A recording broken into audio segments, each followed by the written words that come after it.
Bonjour Sébastien Genu. Bonjour. Emmanuel Macron a téléphoné à Donald Trump hier soir. Pas d'approbation explicite de la mort du général iranien Soleimani, mais le président français a exprimé son entière solidarité avec nos alliés. C'est ce que dit le communiqué de l'Élysée. Est-ce que c'est la bonne position ? Oui, la bonne position, d'abord, en ce qui concerne la France, c'est d'avoir une politique étrangère indépendante, de ne s'aligner sur personne. Moi, je comprends tout à fait ce qu'a pu faire Donald Trump. On peut le comprendre. On peut s'inquiéter des suites et des conséquences, mais c'est vrai qu'une ambassade d'un pays libre, indépendant, démocratique qui se fait attaquer ne peut pas rester impunie. Maintenant, je pense qu'Emmanuel Macron a été naïf. On le voit bien, il a été naïf au moment de Biarritz, lorsqu'il a imaginé pouvoir être un peu le lien entre Donald Trump et l'Iran, faire avoir ce rôle de go-between. Je pense qu'il a été aujourd'hui écarté du jeu par sa naïveté, justement. La France, elle doit parler à tous les partenaires. C'est aussi notre position, j'allais dire, historique, de pouvoir parler non pas comme des médiateurs, mais comme des vrais interlocuteurs. Pas simplement des Est-ce qu'on a les moyens d'agir de façon autonome dans un tel contexte ? Ne pas être simplement des passeurs de plats. Mais oui, c'est notre rôle, j'allais dire, il est historique. La France a une puissance, la France a une voix qui porte à travers le monde, et l'idée, c'est d'éviter évidemment l'embrasement dans ce secteur-là, l'escalade qui se profile, on le voit bien jour après jour. Comment est-ce qu'on peut éviter cette escalade ? Justement, en parlant à chacun et en ayant des positions qui soient respectueuses de chacun. On avait appelé effectivement à pouvoir reparler à l'Iran, à pouvoir faire en sorte que l'Iran puisse s'engager sur un programme nucléaire qui soit, j'allais dire, contrôlé. On a une tradition de relations avec les États-Unis qui a été, il faut bien le dire, bousculée par Emmanuel Macron, qui s'est à plusieurs fois heurté au président des États-Unis de façon bien naïve, en tous les cas, qui n'a pas grandi la France, puisqu'aujourd'hui, Trump a remis le Royaume-Uni comme interlocuteur privilégié en ce qui concerne l'Europe. Donc Emmanuel Macron doit, je crois, être un peu moins naïf dans sa politique étrangère et puis accepter de... Mais concrètement, ça veut dire quoi ? Parce qu'on est une puissance moyenne maintenant. Non, je ne crois pas du tout. Non, voyez-vous, je ne crois pas du tout que nous soyons une puissance moyenne et je pense même que c'est à partir du moment... Donc quel type d'initiative on pourrait prendre ? Eh bien, je dis parler à tous les interlocuteurs. On a cette capacité de pouvoir parler non seulement à l'Iran, non seulement aux États-Unis, mais à tous les interlocuteurs également des pays qui sont autour et qui, dans le cadre d'un éventuel conflit, pour être intéressé à cela. On a cette position parce que notre histoire, notre positionnement géopolitique nous le permet. Vous disiez que les États-Unis ne pouvaient pas ne pas réagir après l'attaque de leur ambassade. Malgré tout, aller assassiner un haut responsable d'un régime étranger, c'est une forme extrême d'ingérence au regard du droit.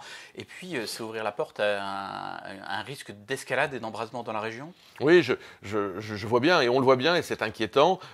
Moi, je comprends, et je le redis, le fait qu'un pays se défende lorsque son ambassade, c'est un phénomène extrêmement grave, est attaqué. Est-ce que ça devait passer par l'assassinat de ce général, évidemment, iranien? Évidemment, on peut se poser la question. Donald Trump a fait ce choix que n'avaient pas fait ses prédécesseurs. Il faut bien le savoir, ses prédécesseurs avaient toujours menacé.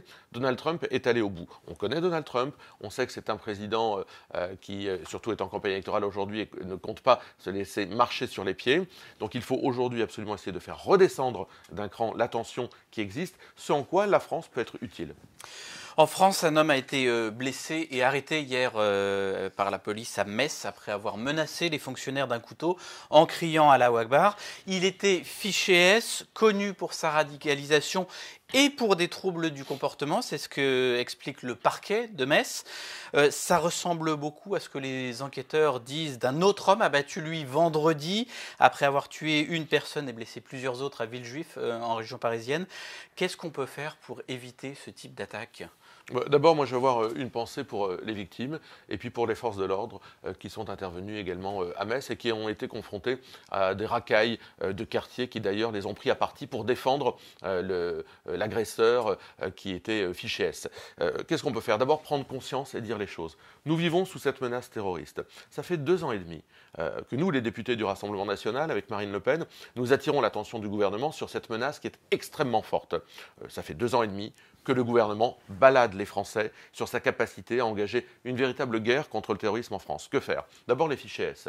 Ceux qui ne sont pas français, les expulser. ceux qui sont français, les déchoir de leur nationalité, comme le code pénal le prévoit, pour trahison du pays. Je pense qu'il faut faire quoi? Mais pour les judiciariser, pour les passer devant des tribunaux, ce sont des gens qui cherchent à nuire à notre pays, qui cherchent à tuer nos compatriotes. Je pense qu'il faut interdire le salafisme. Il faut faire fermer toutes ces mosquées radicales. Le gouvernement est bien faible et on sait pourquoi. Le gouvernement a peur de fermer ces mosquées radicales qui existent dans notre pays. Je rappelle qu'il y en a une centaine qui, chaque vendredi, débitent un certain nombre de propos tout à fait hostiles à la République, à nos lois, à notre façon de vivre. Eh bien, le gouvernement ne le fait pas. Il y a eu quelques fermetures. Oui, quelques-unes, de façon très sporadique. Mais il ne le fait pas parce qu'il a peur de mettre le feu aux banlieues et qu'il sait qu'il n'aura pas les moyens de rétablir l'ordre républicain. Quel aveu de faiblesse!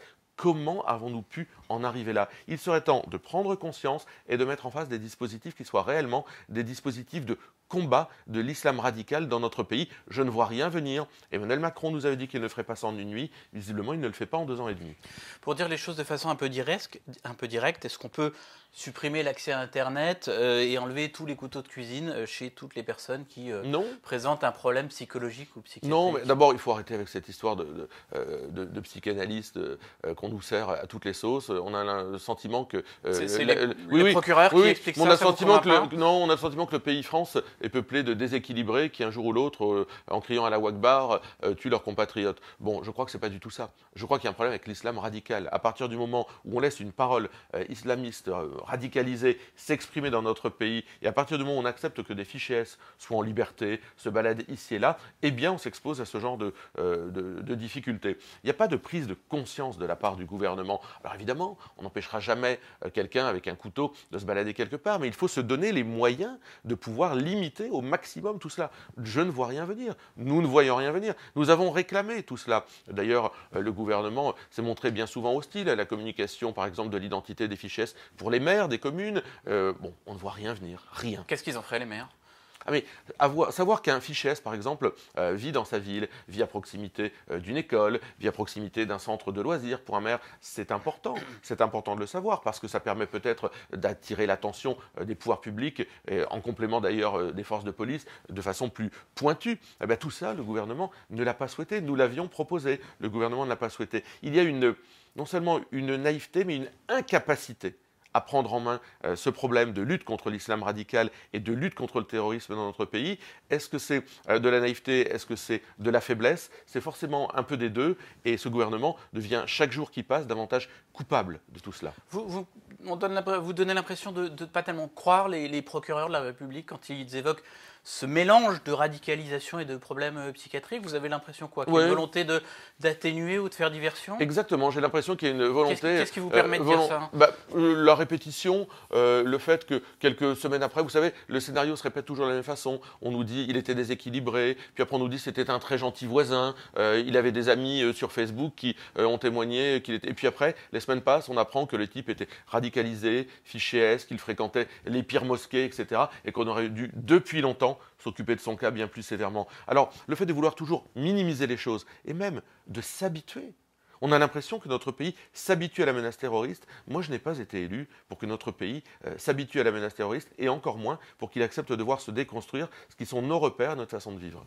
Les négociations sur les retraites reprennent cette semaine entre le gouvernement et les partenaires sociaux. La grève des transports continue depuis plus d'un mois maintenant. Les manifs vont revenir en fin de semaine. C'est quoi la solution pour sortir de ce gigantesque bazar? Il n'y a plus de réforme des retraites d'abord. Emmanuel Macron vient de signer son plus grand échec. La réforme des retraites n'est pas universelle. Celle qu'il propose ne sera donc pas universelle. La multiplication des régimes spécifiques vient d'enterrer une réforme des retraites universelle. Le coût qui sera celui de cette réforme des retraites va être désormais supérieur à travers un certain nombre d'ajustements qu'ils ont faits, d'économies ratées à ce qu'il devait être, et donc finalement va coûter plus cher aux Français. Donc ça veut dire qu'il faut maintenant d'urgence arrêter tout cela, arrêter la catastrophe. Emmanuel Macron devrait ou interroger les Français par référendum ou retirer son projet de réforme des retraites qui aujourd'hui est un vaste n'importe quoi. Qu'est-ce qu'on fait comme référendum? Qu'est-ce qu'on pose comme question sur un dossier qui est extrêmement complexe comme celui des Bien retraites? sûr. Eh bien, on demande au gouvernement de rédiger une fois pour toutes un projet de réforme des retraites et qu'il présente aux Français. Vous savez, il y a eu des traités, par exemple, je pense au traité de Maastricht, qui ont été rédigés, qui étaient éminemment complexes, qui ont été soumis au référendum. Et les Français se sont à l'époque passionnés. Il y avait eu un taux, d'ailleurs, de participation extrêmement fort pour ce type de débat. Donc que le gouvernement rédige son projet de réforme des retraites et qu'il demande aux Français leur assentiment. Êtes-vous d'accord, oui ou non, avec ce projet de réforme des retraites? Ça éviterait d'avoir un pays bloqué par les grèves. S'il y a un compromis qui est trouvé dans les jours ou les semaines qui viennent, notamment avec la CFDT, et que les grèves s'atténuent, est-ce que vous pourriez rallier ce compromis?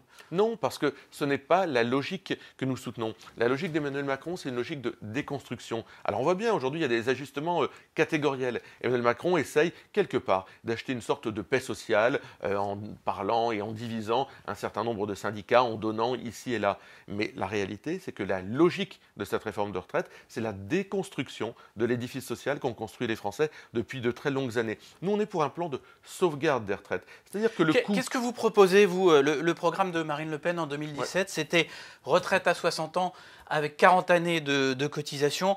Entre nous, vous y croyez encore à ce schéma-là? Ou alors, comme beaucoup de gens au FN, vous faites semblant? Non, je pense qu'il faut avoir des objectifs dans la vie. L'idée, c'est pas de dire c'est la porte d'entrée. L'idée, c'est de dire quand vous avez vos 40 années de cotisation pleine, vous devez pouvoir partir en retraite, y compris à partir de 60 ans. Mais ce n'est pas le début de l'histoire. C'est pas finançable, 60 ans, 40 années de cotisation. C'est tout à fait finançable. Mais ça, c'est la fin de l'histoire. Ça veut dire qu'il faut changer radicalement de politique dans ce pays. Il faut aller vers une politique du plein emploi. On a développé nos propositions sur le patriotisme économique, sur la réindustrialisation de notre pays. Il faut aller vers une politique de natalité, de développement de la natalité dans notre pays. Il y a des pays d'ailleurs qui le font très bien, avec un certain nombre de dispositifs qu'on a pu présenter. Rien n'est fait côté gouvernemental pour relancer une politique de la natalité, parce que tout simplement, il faudra qu'il y ait plus d'actifs à l'avenir. Et là, à ce moment-là, à partir du moment où on relance l'emploi, à partir du moment où on réduit les écarts de salaire entre les hommes et les femmes, à partir du moment où il y a plus d'actifs qui rentrent sur le marché du travail, alors on peut se diriger vers une retraite qui, à partir de 40 annuités, peut être prise à partir de 60 ans. Et on garde les régimes spéciaux à la SNCF, à la RATP? Mais pourquoi s'obstiner sur les régimes spéciaux de la SNCF et de la RATP uniquement? Question d'équité? D'abord, il y a des régimes spéciaux, et on le voit bien, qui sont nécessaires.